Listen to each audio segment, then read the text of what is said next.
अस्सलामुअलैकुम, welcome to secrets recipes. आज जो हम अपनी किचन में रेसिपी तैयार कर रहे हैं वो है गाजर का हलवा, जिसे हमने होममेड खोए से तैयार किया है।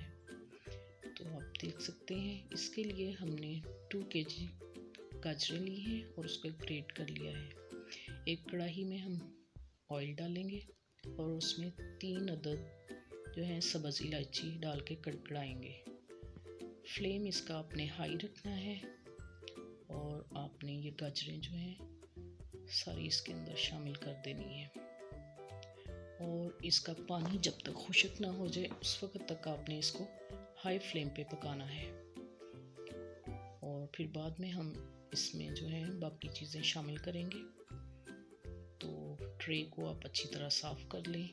पिस्ता, इलायची पाउडर और बादाम लिए हैं 15 अदद, भिगो के छील लिए हैं। अखरोट 4 अदद हैं और काजू लिए हैं 15 अदद। होममेड खोया है आधा किलो और 1.5 प्याली चीनी ली है और लिया है 1 प्याली फ्रेश मलाई।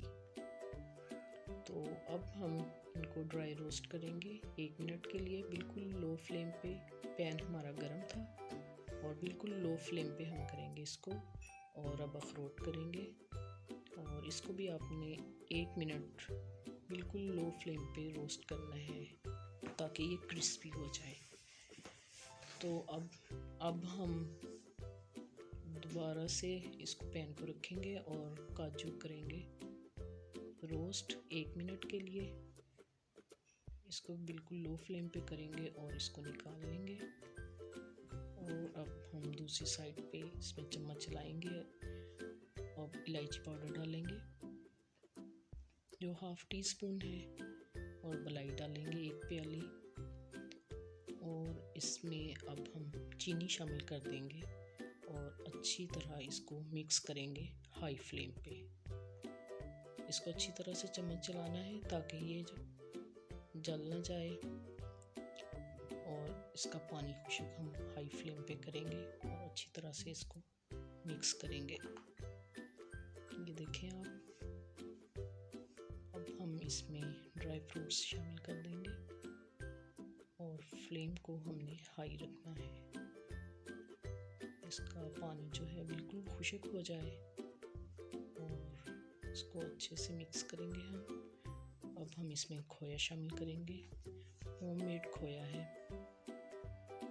इसको अच्छी तरह मिक्स करेंगे और फ्लेम कर देंगे ऑफ ताकि खोया जो है मेल्ट ना हो जाए।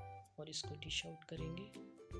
आप देख सकते हैं इसकी शाइनिंग और ये कितना बहुत ही मज़ेदार है। और अब हम इसको सारा डिश आउट कर लेंगे। अब हम इसको डेकोरेट करेंगे। अगर आपको मेरी वीडियो पसंद आई हो तो बेल आइकन का बटन प्रेस करें, लाइक करें, शेयर करें और सब्सक्राइब भी करें ताकि मेरी हर नई आने वाली वीडियो का नोटिफिकेशन आपको मिल सके। Thank you for watching.